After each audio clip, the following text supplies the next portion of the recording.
New Zealand ने अब तक जो परफॉर्मेंस दी है विद बॉलिंग जरा दिखाइएगा ताकि फिर हम उस पर भी बात कर सकें। एंड देयर यू गो जनाब जेंटलमैन, ये रविंद्र ने 4 मैचों में 2 विकेटें ली हैं। अच्छा, पहले अगर स्पिन पे फोकस कर लें, रचिन रविंद्र 4 मैचों में 2 विकेटें, नीचे से सेंटनर 3 मैचों में 1 विकेट, ठीक है, और ग्लेन फिलिप्स 4 मैचों में 1 wicket. Now the problem is कि obviously New Zealand is not spin heavy, लेकिन जब वो कोलंबो आएंगे दे विल नीड स्पिन।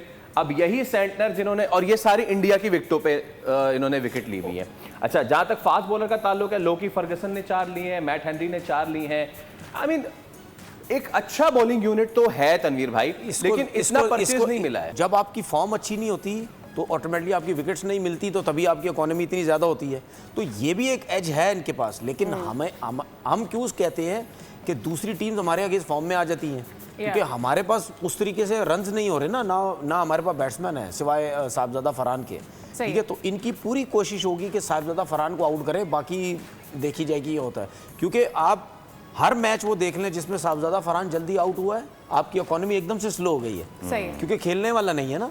तो इसीलिए मैं शुरू से ये बात कह रहा था कि यार सलमान आगा बेशक तीसरे नंबर पे जा रहा है, रन्स कर रहा है, नहीं कर रहा, लेकिन वो अगर नीचे आता है ना, चौथे नंबर पे आता, तो स्पिनर्स को वो टैकल कर सकता है जिस तरीके से वो खेलता है। अभी इस वक्त हमारे पास कोई ऐसे how are we against spinners of New Zealand knowing के पाकिस्तान, तो इसी को टैकल करने के लिए बार बार बोलते थे ना कि भाई आप फखर जमान को डालें, आपके पास मिडिल ऑर्डर जरा थोड़ा सा लेफ्ट हैंडेड भी आ जाएगा, आपके पास स्ट्रांग हो जाएगा। देखिए, बात जो तनवीर कर रहे हैं ना, हमें भी ना जिद नहीं पकड़ लेनी चाहिए।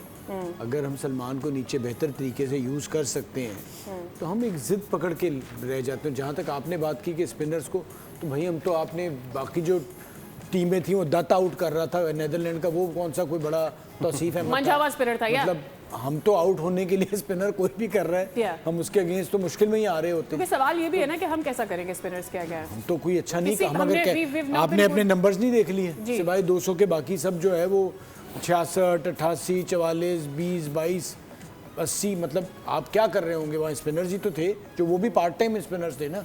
इंडिया के अलावा कौन से स्पिनर्स थे ऐसे को बड़ा, इंडिया में भी कोई मतलब जो आप तिलक वर्मा और वो सारे गेंदे कर रहे थे, तो स्पिनर्स को तो आप अच्छा नहीं खेल रहे ना। सही है। तो वो अब वो यहाँ पर जब आएंगे तो आपको और इशू आएगा। तो भाई जो आपका बेटर है, जो तनवीर बात कर रहे थे कि भैया आप सलमान आगा को नीचे ले जाए ना, हमने क्यों जिद बनाई। अच्छा, इसका मतलब ये है कि अगर साहिबजादा फरहान जल्दी आउट होते तो इसको देख के अंदाजा हम लगा सकते हैं हमारी प्रेशर है ना, 140-50 की टीम, तो अंडर प्रेशर है ना। हमारी टीम फिर 140-50 की टीम है यही हुआ ना। सब्सक्राइब करें और बेल दबाएं ताकि कोई खबर रह न जाए।